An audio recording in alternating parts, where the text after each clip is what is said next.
Good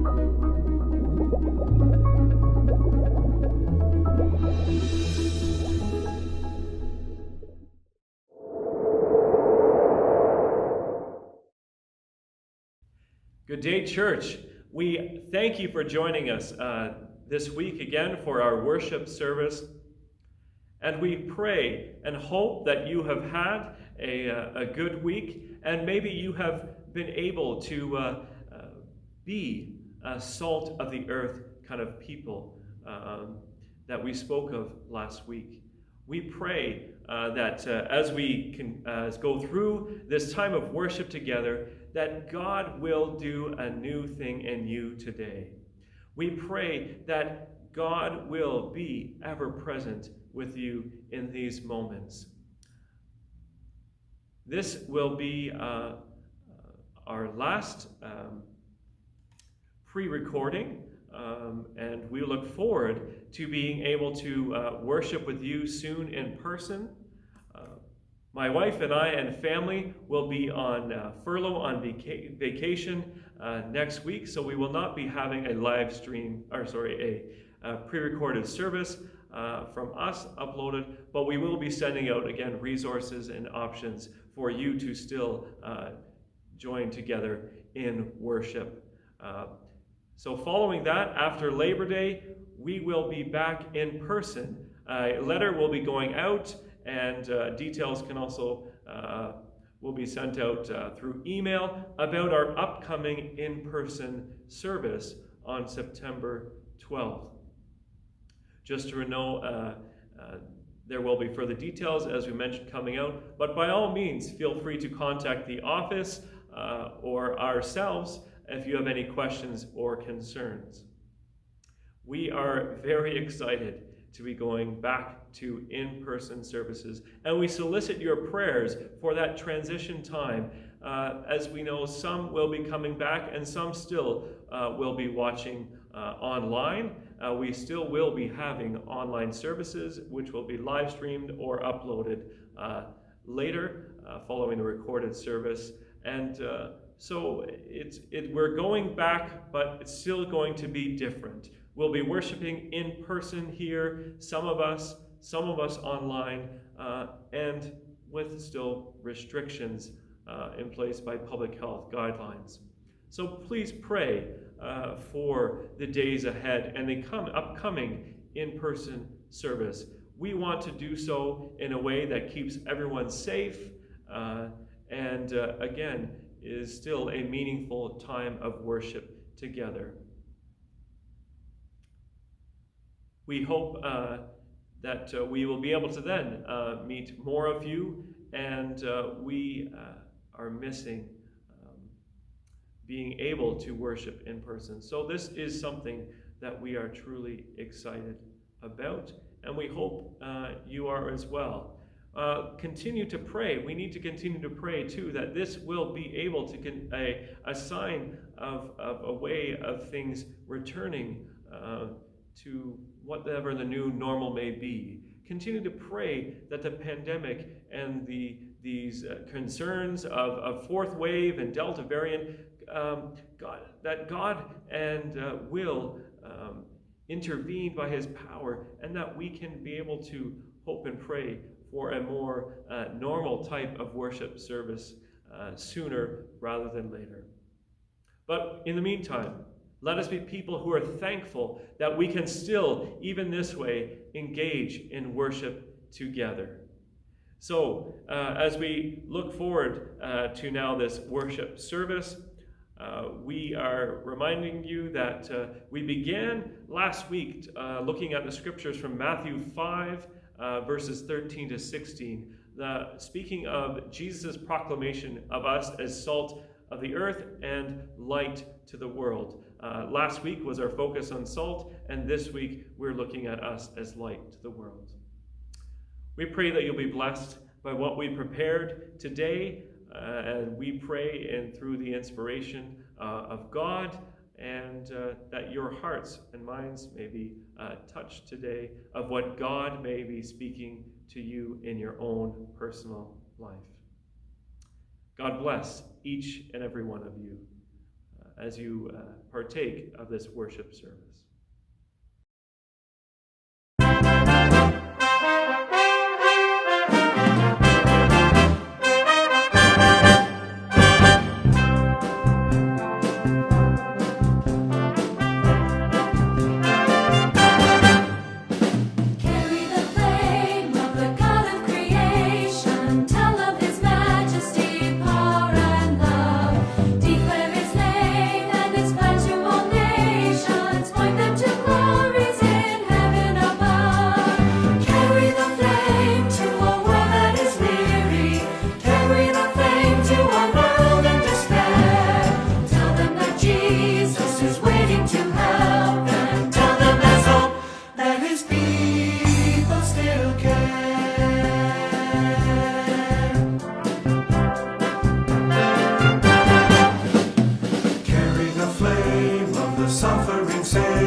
Let us pray together.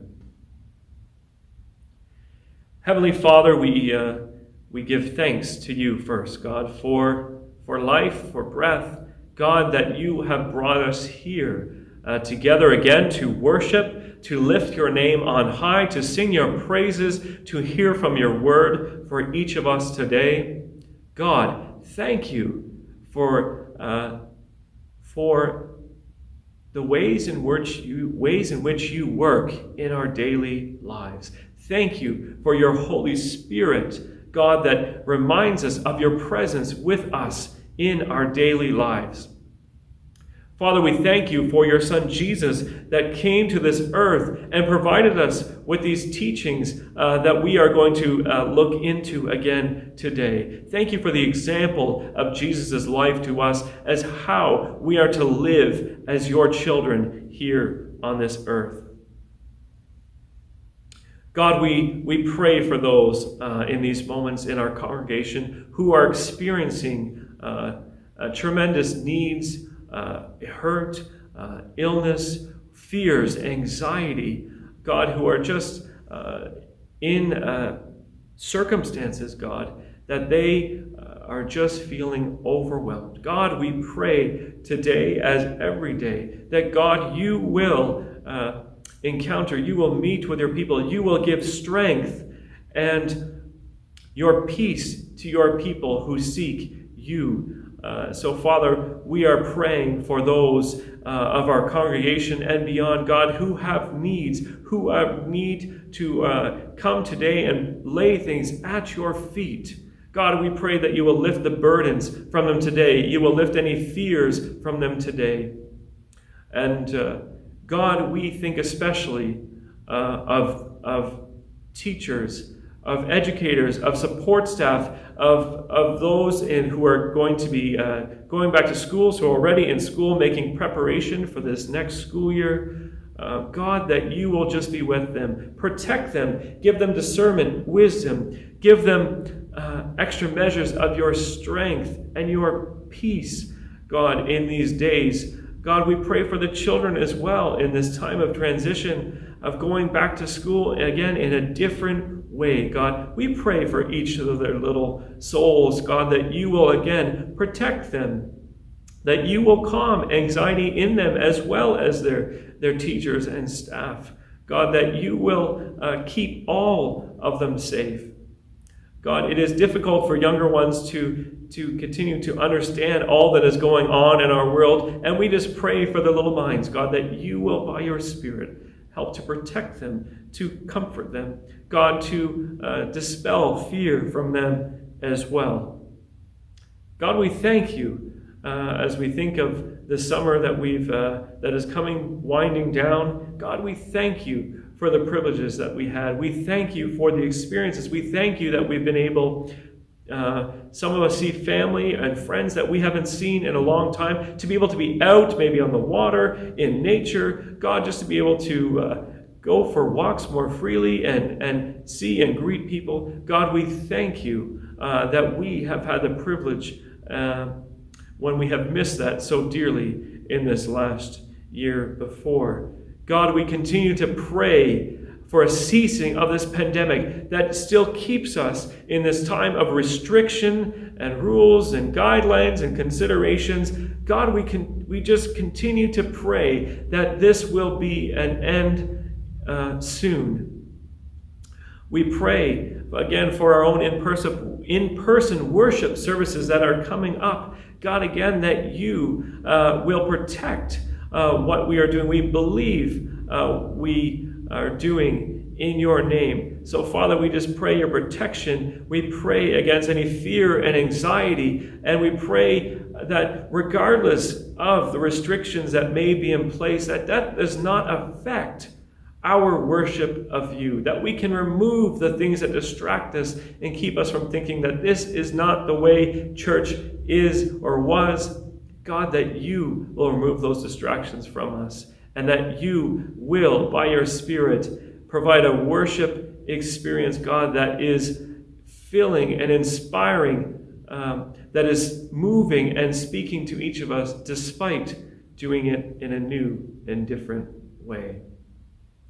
God, thank you for who you are. God, thank you for loving us despite all the ways in which, God, we may not always be people who live as thankful and loving as you are to us. So, God, we thank you, God, that you, despite all our flaws and iniquities, God, that you still love us, that you still want to hear and spend time in our worship services with us. May you be glorified in all that is said and done in and through this service today. We ask this in the name of Jesus Christ, our Lord. Amen. The scripture reading this morning is found in Matthew chapter 5, verses 13 to 16. As the second part of our 2-week series, we are focusing on what Jesus meant when he said, "You are the light of the world." Our focus verses this morning are verses 14 to 16. Matthew 5, verses 13 to 16. Salt and light. You are the salt of the earth. But if the salt loses its saltiness, how can it be made salty again? It is no longer good for anything except to be thrown out and trampled underfoot. You are the light of the world. A town built on a hill cannot be hidden. Neither do people light a light and put it under a bowl. Instead, they put it on its stand, and it gives light to everyone in the house. In the same way, Let your light so shine before others that they may see your good deeds and glorify your Father in heaven. Amen.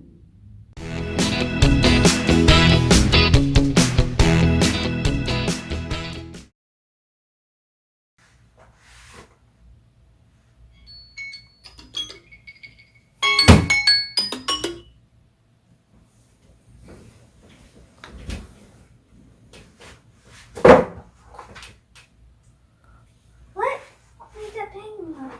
Naomi?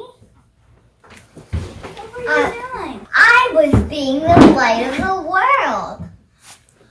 Why?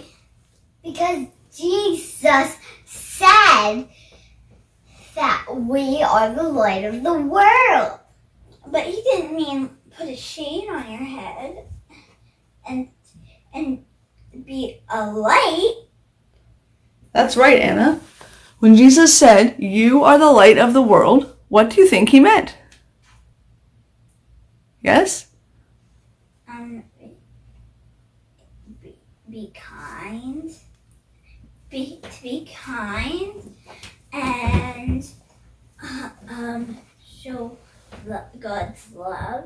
That's right, because when we become Christians, Jesus changes us, and we are now his light in the world. Because the world is dark and full of sin and things that are not from God, he gives us a special job to be his light in the world. What are some ways that you can be a light? Yes, Anna? Be kind and show God's love and help people when they're hurt. That's right. Help people when they're sad and talk to them. Because we are the light of the world, it is just what naturally flows out when we are transformed by his love. Have you girls ever been in a dark room? Yeah. Yeah, many times. And what happens when you flick on the light switch? It's light. Did it change the darkness? Yeah. That's right. Yeah. So we are the light of the world means that we can change what is around us by being the light, because we are the light. Yes, Anna? We can change the darkness, the sin, and the anger. We can change the anger and the sadness and that stuff to goodness and love and showing God's love and being patient and kind. That's right. So say that we've been kind. Is that the light? Yes.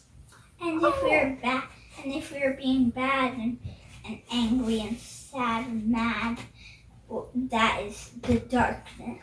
Yeah, we wouldn't be using our lights very well. Why don't we pray, girls? Let's close our eyes and fold our hands.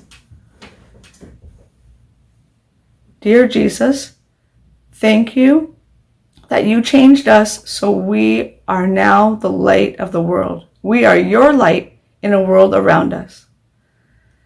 Thank you for your goodness to us, and thank you for giving us your light to shine to those around us who don't know you. In your name, amen. Amen. Amen. Thanks for joining us again this week, boys and girls. Bye for now.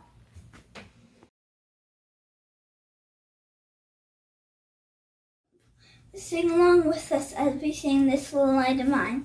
This little light of mine, I'm gonna let it shine. This little light of mine, I'm gonna let it shine. This little light of mine, I'm gonna let it shine. Let it shine, let it shine, let it shine. Don't let Satan blow it out. Don't let Satan blow it out. Don't let Satan blow it out.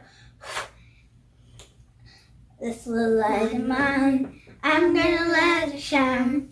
This little light of mine, I'm gonna let it shine. This little light of mine, I'm gonna let it shine, let it shine, let it shine, let it shine.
This week we continue in the Gospel of Matthew, chapter 5, verses 13 to 16, the salt and light scriptures that were introduced earlier, in which Jesus speaks of our unique covenantal identity, which instructs our mission to this earth.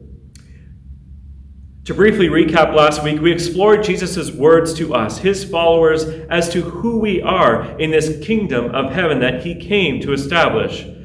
In the words, "We are salt of the earth," he expressed. We discussed some of the properties of salt and how they can provide understanding as to what it means to be salt of the earth people. Salt again adds flavor and enhances food, and that is what we are created to be in this earth. We are created to bring flavor and life, enhance life in this earth. Our saltiness is expressed as people who are filled with love and grace from the Father, and that we freely bestow that love and grace to others. Salt is a preservative, and as we are salt of the earth people, we are preservers, upholders of our faith and our covenantal relationship with our God. And finally, salt represents purity, and as salt of the earth people, we are to be infusers of purity into the world around us.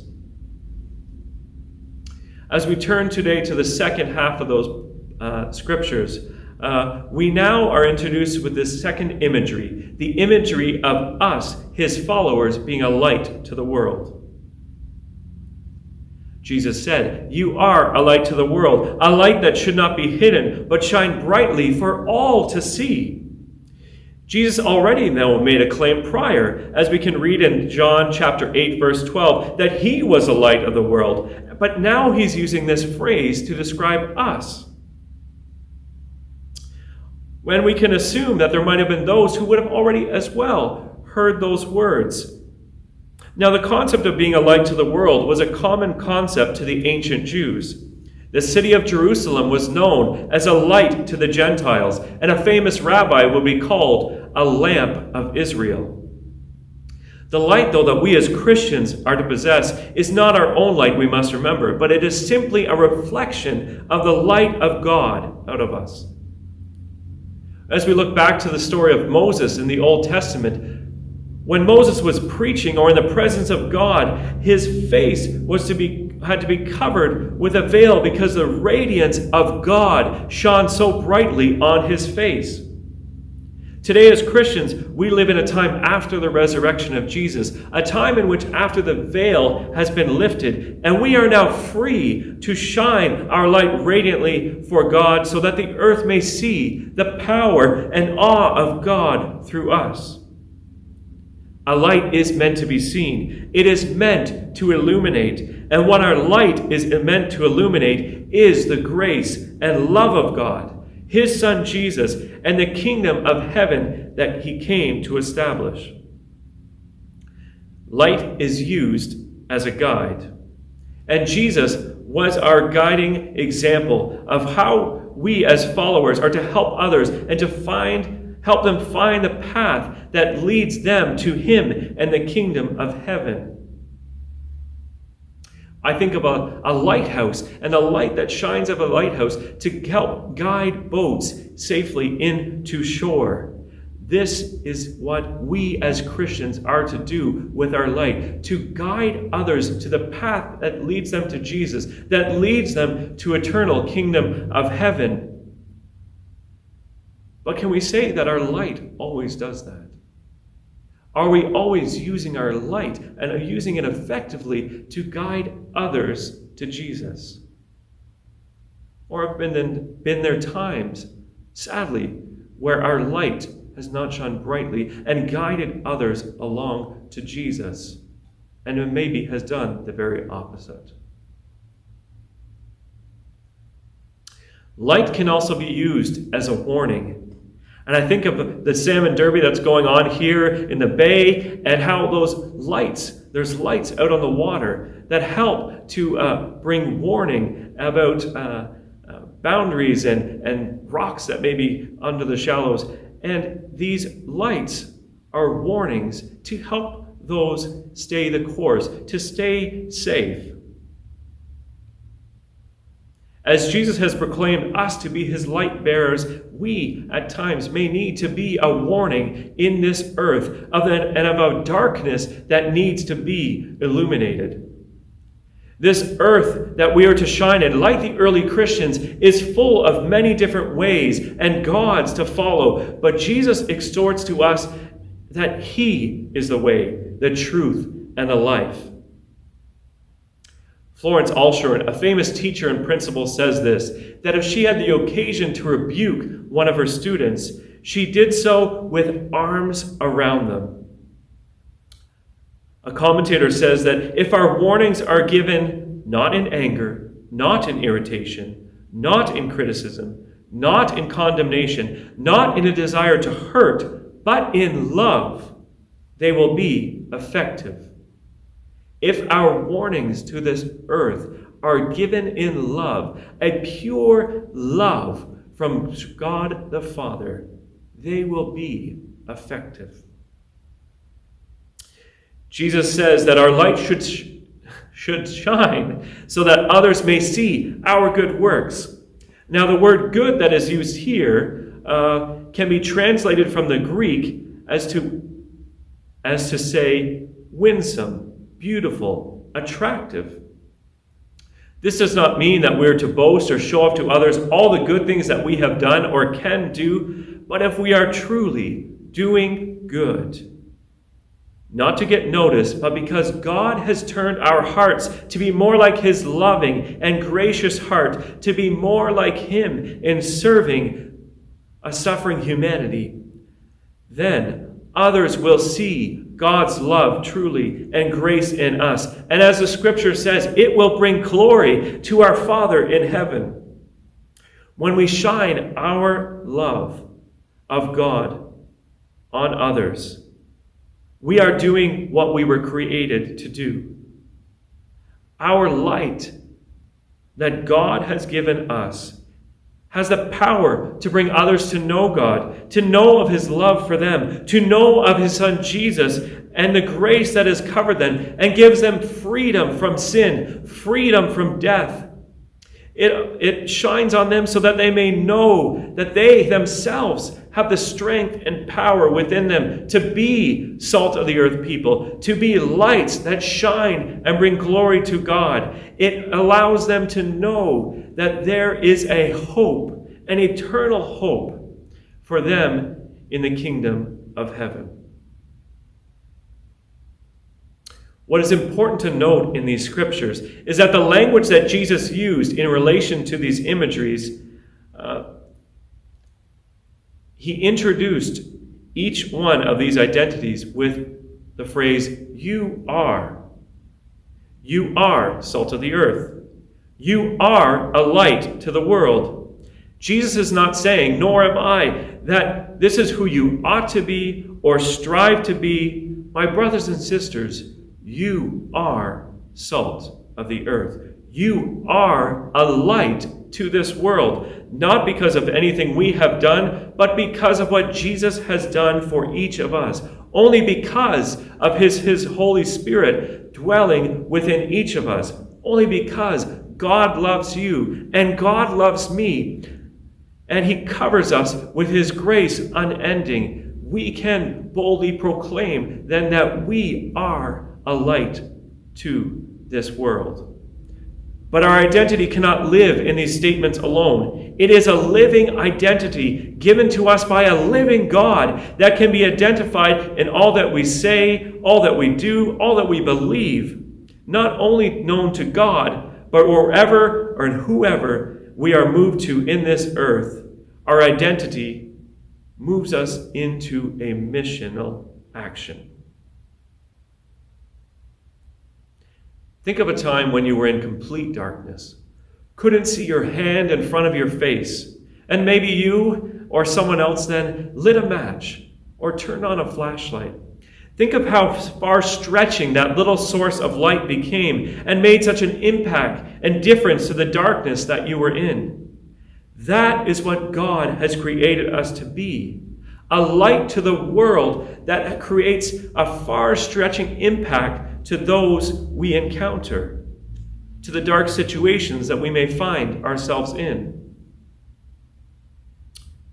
The world that we live in can find people who live in complete darkness of spirit, a darkness of their circumstances. And we need to remember not to get discouraged, thinking that whatever little light that we shine for God is not doing much. If we remember back to what the impact of a little flame can do to a room, a small flame has the power to bring sight, guidance, and dispel fears. And this is what the light that we have can do to those around us. Our light has the power to radically transform lives and the hearts and lives of those around our own lives, first, and then transform the hearts and lives of others around us. Our friends, our families, those we may work with or minister to, anyone that our light touches, God can use to radically transform their life. May we always be careful to remember that the light that we possess, though, is from God alone. It is the work of God and His Holy Spirit working in and through us. May we pray daily to ask His Holy Spirit to help us be the light-filled, salt of the earth people who love all, give grace to all, and are people that follow who we were truly created to be.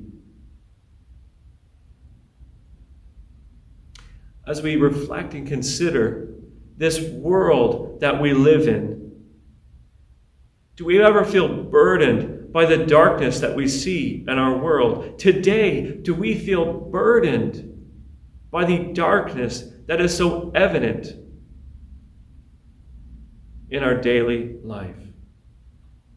As we turn on the news, as we read stories in the paper, as we encounter others and hear of the darkness that is clearly active in this world, the darkness that may seem to be swallowing people up, we can look at the violence and the hatred that is happening in our world, in the natural disasters, in the situations of hardship and poverty and illness that is striking people in this world. Do we feel today maybe that God is calling us in some way to respond with the light that we have, to reflect to the world the love and grace God has for each of us? God is calling us to impact our world with whatever light that He has given us to shine, and may we be open in heart to the Spirit's power to follow Him wherever He may lead us in this world. Today, as we spend time reflecting on God's Word for us today, and as we take these moments of reflection and contemplation and hearing from God, maybe today we feel that the light that we have has been diminishing. Or maybe you feel it's all but diminished. That you feel that the light and the burning intense light that you feel that you once had is no longer there. Today, now in these moments, maybe you need to seek from the Father, and I myself, to ignite again that light, may it allow it to burn brighter and farther than it ever has before. May we be provided opportunities to shine our light again anew, and maybe see God in our own lives or in the lives of others around us, a transformation that will bring glory and honor to the Father in heaven. May we pray against in these moments as well the darkness of this world and the devil that tries to rob us of this light that we have possessed, that tries to steal the light that others possess. In the name of Jesus Christ, may we pray against the darkness of this world and pray that Jesus and His light be what covers this earth. God, I pray in these moments for me and for our brothers and sisters, God, that you unite our light together, that we may burn as a fierce light that shows the love and grace of God to this community and beyond. God, may it be so by your power and strength and your Spirit working in us. Ignite in us, I pray, your light anew. We're going to listen now to a beautiful song entitled Candle of the Lord. And the second verse says, how bright the light is from soul to soul, a myriad tiny flames expanding to a whole. How strong the truth it, who joined as one. And what a miracle this shining could become. It could transform the darkness that we know and clearly light the way mankind must try to go. The chorus says, I am the candle of the Lord. My brothers and sisters, you are a candle of the Lord, and truth and love more powerful than sword. Oh, fan the flame, its single gleam diffuse, and let my spirit be the light that you can use. I am the candle of the Lord. Light me, oh, light me. May that be your prayer today as well, that the Father would light you again to burn bright for his kingdom's sake. God bless you in these moments. God's presence be felt, I pray for you in these moments. May you be encouraged and refreshed and renewed. And this next week, burn brighter for God, the Father in our world. Bless you in these moments.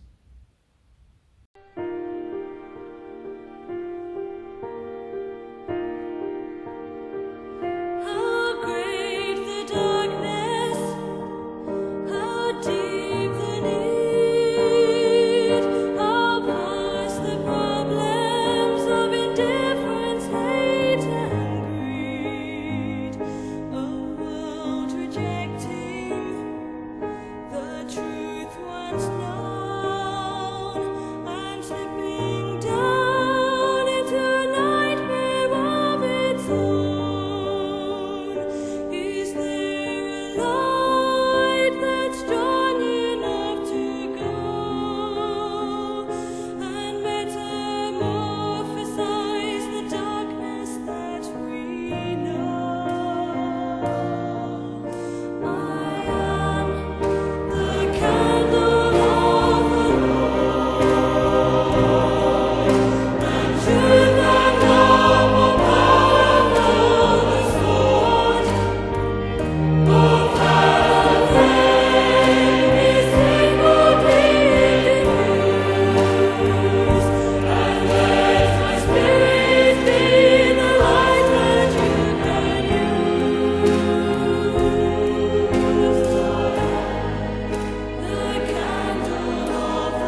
Let us pray together. Father, how, as we have just heard the words of this beautiful song, I pray, Father, that through your Spirit you have used these words to speak into our spirit, into our lives. God, that we have experienced through you, through your power and strength, an expanding of the light that you have given us. May we hold true to those statements that we have been shared through your word that said, we are a light to this world. We are salt of the earth. May we never forget, God, that that is who we are. That cannot be taken from us because you have the power to overcome anything that would try and rob us of that identity. God, I pray that you will continue to use each one of us in this earth to always be a light, to always be that light that brings and directs, brings light that expels darkness and fear, and that directs people to be in a relationship with you and God the Father. God, I pray for those in these moments who may be experiencing great turmoil, stress, anxiety, fear that is trying to take away the light and diminish it, or the devil that works against them to try and extinguish the light that they have been given. Father, I pray for them that they may be strengthened beyond what they could imagine, and that from today, again, they will face this next week, these next days, with a strength and a power that expels all fear and darkness from their life. God, as we have sung in these words of this song, how great the darkness, how deep the need, how vast the problems of indifference, hate, and greed. A world rejecting the truth once known and slipping down into a nightmare of its own. God, we pray for your light to cover this earth, for your love and your grace to cover our earth. May we, in your power, be ready to help diffuse and expel the darkness of this earth. God, we thank you for the privilege of being your light bearers. May we bear it with great joy and confidence in knowing that you will not let our light extinguish. We all pray all these things in and through the mighty name of our Savior and Lord Jesus Christ. Amen and amen. We thank you again for joining us for this worship service. And just as a reminder, we will be on vacation, furlough, this next week, and we'll be returning following that, and look forward to our in-person service, again, which will still be live streamed and recorded and uploaded still online. So you may still, those who are going to be viewing online, still be able to join us and engage with us in the worship services that we prepare. Our final song is going to be a little bit of a fun song, a very upbeat tune, and it's going to feature some timbrelists from across the world, and as well as our Canadian staff band with a hymn arrangement, a tune entitled "Shine," I believe. And you'll hear some different melodies, one of those being "This Little Light of Mine." And as we can reflect on those words, again, from that simple song, this little light of mine, I'm going to let it shine. And by God's strength, we will do so. Our words of benediction for each of you today. The Lord bless thee and keep thee. The Lord make his face shine upon thee and be gracious unto thee. The Lord lift his countenance up upon thee and give thee peace now and forevermore. Amen and amen. God bless you.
Thank you.